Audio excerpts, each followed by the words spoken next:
الحمد لله رب العالمين.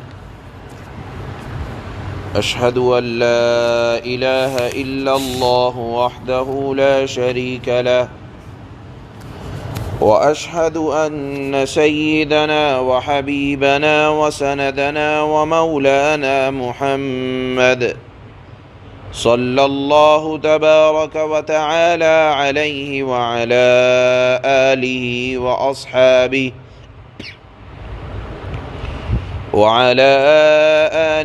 وأصحابه وبارك وسلم. أما بعد، فأعوذ بالله من الشيطان الرجيم. بسم الله الرحمن الرحيم. وَلَقَدْ آتَيْنَا مُوسَى الْكِتَابَ مِنْ بَعْدِ مَا أَهْلَكْنَا الْقُرُونَ الْأُولَى بَصَائِرَ لِلنَّاسِ وَهُدًى وَرَحْمَةً لَعَلَّهُمْ يَتَذَكَّرُونَ. وَمَا كُنْتَ بِجَانِبِ الْغَرْبِيِّ إِذْ قَضَيْنَا إِلَى مُوسَى الْأَمْرَ وَمَا كُنْتَ مِنَ الشَّاهِدِينَ وَلَكِنَّا أَنشَأْنَا قُرُونًا فَتَطَاوَلَ عَلَيْهِمُ الْعُمُرُ وَمَا كُنْتَ ثَاوِيًا فِي أَهْلِ مَدْيَنَ تَتْلُو عَلَيْهِمْ آيَاتِنَا وَلَكِنَّا كُنَّا مُرْسِلِينَ. وَمَا كُنْتَ بِجَانِبِ الطُّورِ إِذْ نَادَيْنَا وَلَكِنْ رَحْمَةً مِّن رَّبِّكَ لِتُنذِرَ قَوْمًا ما أتاهم من نذير من قبلك لعلهم يتذكرون. صدق اللہ مولانا العلی العظیم. اس سے پہلی والی آیات میں اللہ نے حضرت موسیٰ اور فرعون کے واقعے کو ذکر فرمایا تھا. اللہ نے قرآن میں حضرت موسیٰ علیہ السلام کا ذکر بہت سے مقامات میں فرمایا ہے. آپ صلی اللہ علیہ وسلم کے حالات حضرت موسیٰ علیہ السلام کے حالات سے بہت زیادہ میل کھاتے تھے. گویا کہ یہ کہا جائے کہ آپ کی زندگی مظلومیت کے اعتبار سے یا دعوت دین کے اعتبار سے حضرت موسیٰ علیہ السلام کی زندگی کے بہت زیادہ مشابہ تھی. اس لیے اللہ نے قرآن میں حضرت موسیٰ اور فرعون کا واقعہ آپ کی تسلی کے لیے بھی بیان فرمایا ہے. اور در حقیقت حضرت موسیٰ علیہ السلام کے واقعے میں نصیحت کا بہت زیادہ سامان اللہ نے بیان فرمایا ہے. اور موقع کے اعتبار سے جہاں جہاں اس قصے کی جتنے اجزاء کی ضرورت ہوئی اللہ نے کہیں اجمالاً کہیں تفصیلاً بیان کیا. اس واقعے میں ایک جانب غرور، تکبر، ظلم کی ذلت و رسوائی اللہ نے بیان فرمائی. دوسری طرف اللہ نے مظلومیت، خدا پرستی، صبر اور استقامت کی جیت ہوتی ہے. اللہ نے حضرت موسیٰ علیہ السلام کے اس قصے میں اس بات کو بیان فرمایا ہے.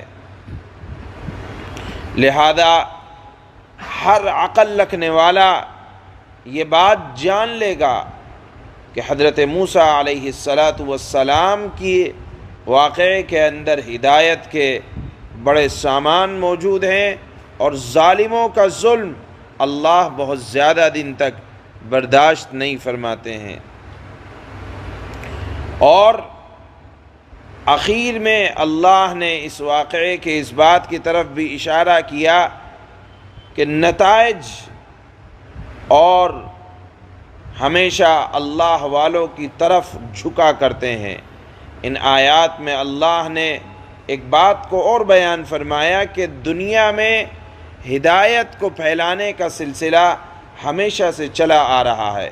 چنانچہ موسیٰ علیہ السلام کا قصہ جو گزشتہ آیات میں اللہ نے بیان فرمایا، یہ پچھلی امتوں کے ہلاک ہو جانے کے بعد، یعنی قوم عاد، قوم سمود کے ہلاک ہو جانے کے بعد، جب ان کے زمانوں کے انبیاء کی تعلیم اس دنیا سے ختم ہو گئی تو اللہ تعالیٰ نے حضرت موسیٰ علیہ السلام کو تورات عطا فرمائی کہ لوگ اب اس کتاب کے مطابق عمل کریں۔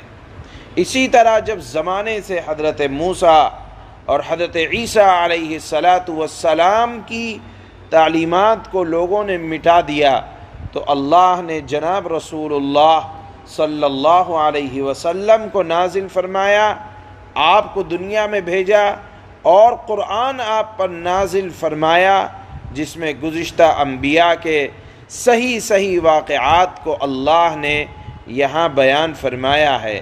یہاں غور کرنے کی بات ہے کہ اللہ نے جناب رسول اللہ صلی اللہ علیہ وسلم کو سالوں کے بعد، صدیوں کے بعد بھیجا حضرت موسیٰ کے اور حضرت عیسیٰ کے، لیکن آپ جب ان کے واقعات کو بیان فرما رہے ہیں تو ایسا لگ رہا ہے کہ جیسے حرف بحرف آپ دیکھ رہے ہوں اور واقعات بیان کر رہے ہوں۔ یہ بھی آپ صلی اللہ علیہ وسلم کے حق ہونے کی دلیل ہے۔ اللہ فرماتے ہیں وَمَا كُنْتَ بِجَانِبِ الْغَرْبِيِّ إِذْ قَضَيْنَا إِلَى مُوسَى الْأَمْرَ، اے نبی صلی اللہ علیہ وسلم، آپ جب ہم موسیٰ کو احکام دے رہے تھے تو ایسا نہیں ہے کہ آپ تو کوہ طور کے مغربی جانب کھڑے تھے، بلکہ آپ تو تھے بھی نہیں جب ہم نے موسیٰ علیہ السلام کو احکامات دیے، ان کو نبی بنایا، فرعون ظالم بنا، اس وقت آپ نہیں تھے۔ تو غور کرنے کا مقام یہ ہے کہ آپ یہ واقعات بیان کر رہے ہیں، اس کا مطلب یہ ہے کہ اللہ رب العزت والجلال آپ کو وحی کے ذریعے سے ان واقعات کی اطلاع دے رہے ہیں، گویا کہ یہ واقعات کا صحیح طور پر بیان کرنا اللہ کے نبی صلی اللہ علیہ وسلم کے سچے رسول، سچے نبی ہونے کی بھی بات کو بتلاتا ہے کہ آپ تو امی تھے، پڑھے لکھے نہیں تھے، آپ کا سفر بھی اتنا زیادہ نہیں ہوا تھا کہ حضرت موسیٰ کے واقعے کو آپ بیان فرما سکتے۔ آپ کا اس طرح سے بیان کرنا اتنی تفصیل کے ساتھ کہ جیسے آپ آنکھوں دیکھا حال بیان کر رہے ہوں، یہ خود جناب رسول اللہ صلی اللہ علیہ وسلم کے رسول اور آپ کی رسالت تمام لوگوں کے لیے تھی، اس بات کو بیان کیا جا رہا ہے۔ اللہ نے اخیر کی آیت میں بیان فرمایا کہ اے نبی صلی اللہ علیہ وسلم، اللہ کا دستور یہ ہے کہ جب دنیا میں بگاڑ آتا ہے اللہ نبی کو بھیجتے ہیں اور اس کی وجہ سے وہ دنیا میں سے لوگوں کے درمیان سے جہالت کو، گمراہی کو اور غرور کو، تکبر کو ختم کیا کرتے ہیں۔ ہم نے بھی آپ کو اے نبی صلی اللہ علیہ وسلم آپ کے رب کی رحمت سے ڈرانے والا بنا کر بھیجا ہے لوگوں کے پاس تاکہ لوگ نصیحت حاصل کریں۔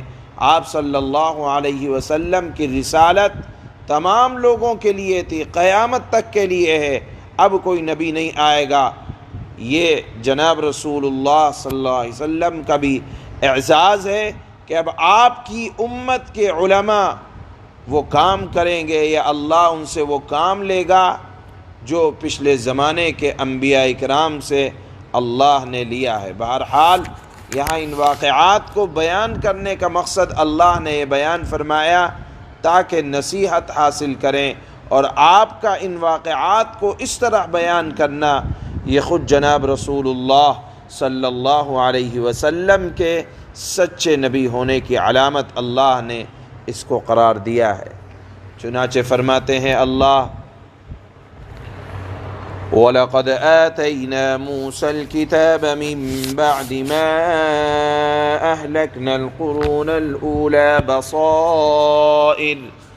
بَصَائِرَ لِلنَّاسِ وَهُدًى وَرَحْمَةً لَعَلَّهُمْ يَتَذَكَّرُونَ، اور ہم نے پچھلی امتوں کو ہلاک کرنے کے بعد موسیٰ کو ایسی کتاب دی تھی جو لوگوں کے لیے بصیرت کی باتوں پر مشتمل اور سراپا ہدایت اور رحمت تھی تاکہ وہ نصیحت حاصل کریں۔ اس کتاب سے مراد ہے توریت، اللہ نے حضرت موسیٰ کو دی تھی۔ وَمَا كُنْتَ بِجَانِبِ الْغَرْبِيِّ إِذْ قَضَيْنَا إِلَى مُوسَى الْأَمْرَ وَمَا كُنْتَ مِنَ الشَّاهِدِينَ، اور اے پیغمبر آپ اس وقت کوہ طور کے مغربی جانب موجود نہیں تھے کہ لوگ آپ کو کہہ دیں کہ موسیٰ کا واقعہ آپ نے تو دیکھ کر بیان کیا۔ اللہ فرماتے ہیں آپ نہیں تھے جب ہم نے موسیٰ کو احکام سپرد کیے، اور نہ تم ان لوگوں میں سے تھے جو حضرت موسیٰ کے واقعات کا مشاہدہ کر رہے ہوں۔ وَلَكِنَّا أَنشَأْنَا قُرُونًا فَتَطَاوَلَ عَلَيْهِمُ الْعُمُرُ وَمَا كُنْتَ ثَاوِيًا فِي أَهْلِ مَدْيَنَ تَتْلُو عَلَيْهِمْ آيَاتِنَا وَلَكِنَّا كُنَّا مُرْسِلِينَ، بلکہ حضرت موسیٰ کے بعد ہم نے بہت سی نسلیں پیدا کیں جن پر لمبا زمانہ گزر گیا، اور تم مدین کے بسنے والوں کے درمیان بھی مقیم نہ تھے کہ مدین والوں نے آپ کو بتا دیا ہو کہ ان کو ہماری آیتیں پڑھ کر سناتے ہو، بلکہ تمہیں رسول بنانے والے ہم ہیں، یعنی یہ واقعات بتلانے والے اللہ ہیں۔ وَمَا كُنْتَ بِجَانِبِ الطُّورِ إِذْ نَادَيْنَا وَلَكِنْ رَحْمَةً مِّن رَّبِّكَ لِتُنذِرَ قَوْمًا مَا أَتَاهُم مِّن نَّذِيرٍ مِّن قَبْلِكَ لَعَلَّهُمْ يَتَذَكَّرُونَ، اور اے نبی صلی اللہ علیہ وسلم آپ اس وقت طور پہاڑ کے کنارے پر نہ تو موجود تھے جب ہم نے موسیٰ کو پکارا تھا، بلکہ یہ تمہارے رب کی رحمت ہے کہ تمہیں وحی کے ذریعے سے یہ ساری باتیں بتائی جا رہی ہیں تاکہ تم اس قوم کو خبردار کرو جس کے پاس تم سے پہلے کوئی خبردار کرنے والا نہیں آیا۔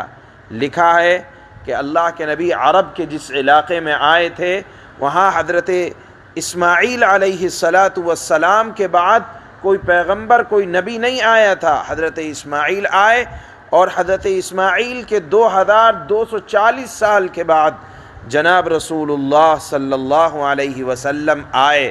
اسی کو اللہ نے یہاں بیان فرمایا کہ اس قوم کو خبردار کرو۔ قرآن کے پہلے مخاطب عرب حضرات ہیں، اسی لیے عرب کے بارے میں آتا ہے کہ اللہ نے ان کے اوپر کوئی جزیہ مقرر نہیں کیا تھا، بلکہ ان کے لیے اسلام لانا ہی ضروری تھا۔ لہذا اللہ نے فرمایا کہ اے نبی اس قرآن کے ذریعے، اس خبر کے ذریعے تم اس قوم کو خبردار کرو جس کے پاس تم سے پہلے کوئی خبردار کرنے والا نہیں آیا، شاید وہ نصیحت قبول کریں۔ سبحان اللہ۔